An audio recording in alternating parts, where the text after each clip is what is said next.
এতিয়া আৰু সেই আকাশৰ তলত বহি ককা আইতাৰ লগত সাধু শুনাৰ মাদকতা লোৱা সেই সময়খিনি নাইকিয়া হ'ল আৰু আজিৰ ল'ৰা ছোৱালীহঁতে সেই সময়বোৰ বুজিও নাপায় আৰু অনুভৱো কৰিব নোৱাৰে কিন্তু আজি ৰাতিপুৱাৰ সময়খিনি খুব ভাল লগা আছিল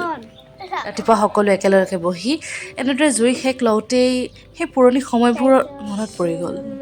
আৰু সিহঁতে আইতাৰ লগত বহি সাঁথৰ ক'লে আইতাৰ সাধু শুনিলে আচলতে কেতিয়াবা আমি আমাৰ হেৰুৱা সময়খিনি অনুভৱ কৰিবলৈ এটা পৰিৱেশ সৃষ্টি কৰি ল'ব পাৰোঁ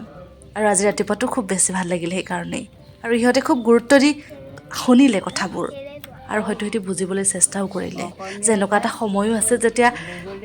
আমি সকলো এনেদৰে বহি আকাশৰ তলত সাধু শুনিছিলোঁ কথা পাতিছিলোঁ সকলোৱে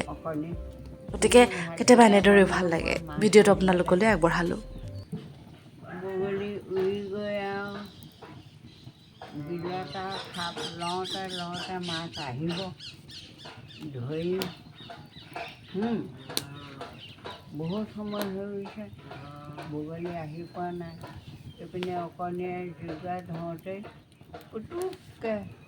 জুইতে সোমাই থাকিল অকণীটো কণীয়েনো বাৰু জুই ধৰিব পাৰে